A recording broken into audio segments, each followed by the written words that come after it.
ესეც მე-14 გაკვეთილი და ამ გაკვეთილში უკვე განვიხილავთ ტრეიდინგის სესიების შესახებ, რომელ სესიებზე ვივაჭროთ და რა როგორ ყველაფერი, მოდი ბარემ შევუდგეთ უკვე უცებ საქმეს. ძირითადად ანუ რატომ არ მოძრაობს ბაზარი, მოდი პირდაპირ დავიწყოთ.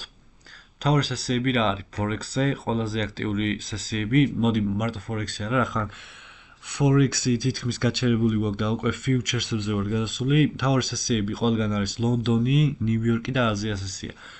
აზია სესია არის არ ვიცი, აზიის სესიებზე არ ვაჭრობთ, იმიტომ რომ მარკეტი მკვდარი არის, ნელა მოძრაობს, როგორც აქ ვიწერია, ფლითი არის. იმდენად ნელა მოძრაობს და იმდენად სუსტი არის, რომ არ ღირს საერთოდ ვაჭრობა.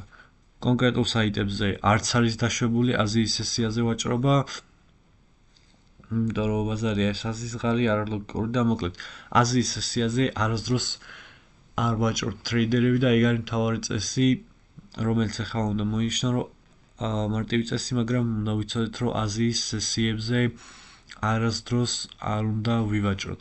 ნიუ-იორკი და ლონდონი არგი არის, მაგას განვიხილოთ, ეხლა უშუალოდ ჩარტზე იმასაც განახებთ, თუ რომელი ინდიკატორი მიყენია სესიებისთვის და რომელ საათებზე იხსნება, მაგას რო დააყენებ, მე უკვე დაინახავ და უკვე უკეთესად გაიცნობი. მე შემდეგი რა არის? საუკეთესო დრო ტრეიდისთვის არის ლონდონის გახსნა და ნიუ-იორკის გახსნა. რა თქმა უნდა, პირველი პერიოდი, მაგალითად ლონდონი როცა იხსნება, ეგ არის მე მგონი ახლა არის პირველ საათზე, იმიტომ რომ დროები იცვლება ხოლმე, ახლა არის პირველ საათზე, ან 12-ზე შეიძლება თუ ვცდები. პირველ საათზე ან 12 საათზე არის ლონდონის გახსნა, მაგ დროს არის საუკეთესო დრო ტრეიდს გასახსნელად, საქართველოს დროით ვეძახი და ნიუ-იორკის გახსნა, რომელიც არის 5 საათზე. ოღონდ მაგ დროს ძირითადად ნიუსები არის ხოლმე და პირველი 15 წუთი არ ვაჭრობთ, 15-20 წუთი ველოდებით, რომ რაღაცა დადასტურები მოგცეს, რაღაცა liquidity გააკეთოს ასე შემდეგ და ნიუსებმა იმოქმედოს, როგორც განვიხილეთ უკვე წინა გაკვეთილებში. ლიკვიდობა პლუს იმპულსი. აი ცოტა ეს რაც აქ გვიწერია, liquidity პლუს იმპულსი. ამას ველოდებით პირველი 15-20 წუთის განმავლობაში ამ დროს გახსნისას, მარკეტის გახსნისას და ლონდონის და ნიუ-იორკის overlap-ი, ანუ რას ნიშნავს? ლონდონი როცა იხსნება, ანუ 1 საათით გადაკვეთა არის, როცა ლონდონიც არის და ნიუ-იორკიც, რა ამას ნახავთ ყველაფერს გავლით. 1 საათი არის გადაკვეთა, მე მგონი არ მახსოვს დრო, ნამდვილად არ მახსოვს, დროები იცვლება ხოლმე. და ამ გაკვეთილის მთავარი შენიშვნა არის, რომ თუ ვაჭრობ დარბაზარზე, არაფერს არ უნდა ელოდე. ამ ერთ ვიდეოში მე მგონი 2 გაკვეთილს მოვაქცევ, მე-14 და მე-15-ს. და მოდი უშუალოდ ნახოთ რომელ იმას ვიყენებ. ინდიკატორს, რომელიც არის, რომელსაც ქვია სესია, ну, მოდი ჩავთოთ. კარგად ნახოთ. აი აქ ინდიკატორებს შევალ და იმედია სახელი ვიყოვი. აი აბა ნახოთ. Sessions on chart. აი ეს გვიყენია მე მგონი. ხო, სესიები ჩარტი აი ეს გვიყენია და აი ეს არის როგორც ჩვენი მენიუ. ანუ ეს active high low wear უნდა ჩართოთ, ორი რაღაც ნულობასაც იქნება მარკეტზე. დროები ესე არის ყველაფერი.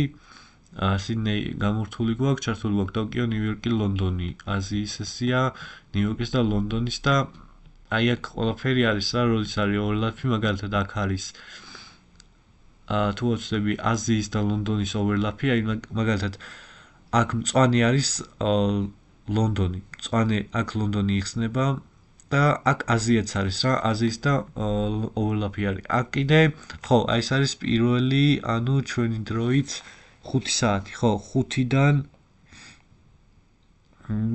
6-ის ნახევრამდე არის, ნახევარ საათი დრო არის ლონდონის და ნიუ-იორკის overlap-ი და ამ დროსაც კარგი არის ხოლმე ვაჭრობა ძირითადად. აი ეს ინდიკატორი არის, რომელიც შეიძლება გამოიყენო. მოდი უკვე შემდეგ მე-15 გაკვეთილზე გადავიდეთ, რომელიც ასევე მნიშვნელოვანი არის, იმიტომ რომ სტრატეგიაში ხშირად ტრეიდერები როცა ირჩევენ სტრატეგიას და მით უმეტეს დამწყები ტრეიდერები როცა ეძებენ სხვადასხვა სტრატეგიებს, სხვადასხვა მიმართულებით, ვერ ხვდებიან ერთმნიშვნელოვან რაღაცას, რომ არ არის საჭირო ბევრი სტრატეგიის გიძებნა, პირიქითაც თავიდან შენი სტრატეგიაც უნდა აწყო და ეს როგორ რაღაცები ყველაფერი ღია YouTube-ზე დავდე, მე მგონი მაგის შესახებ ვიდეო, დამწყება როგორ უნდა დაიწყოს ყველაფერი და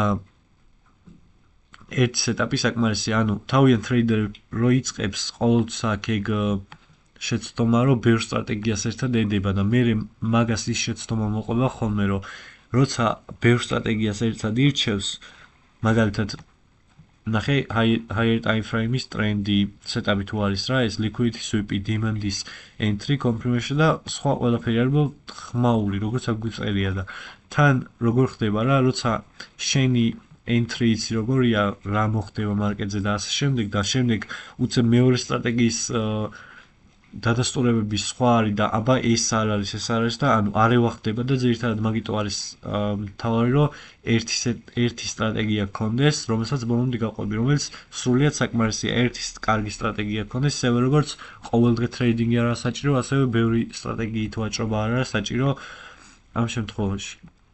შენი სეტაპი უნდა გქონდეს და დანარჩენი ყველაფერი რაც არის უბრალოდ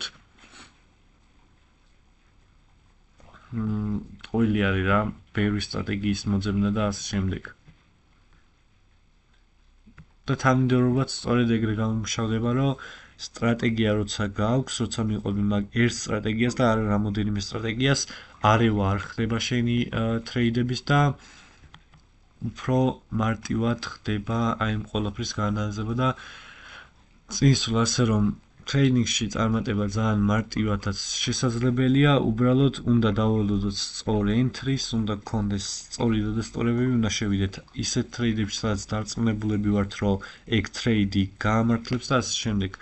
ასე რომ სრულიად შესაძლებელი არის, უბრალოდ არ უნდა გქონდეს შიში ტრეიდის შესვლის და მეორე თან არ უნდა გახსნა ზედმეტი ტრეიდები და თან კიდევ ერთი ის რომ უნდა გახსნა ტრეიდი და როცა ტრეიდს გახსნი, უნდა გქონდეს 100%-ით დარწმუნებული უნდა იყო, რომ ეგ შენ take profit-ს აიღებს, ანუ მოგებას გააკეთებ.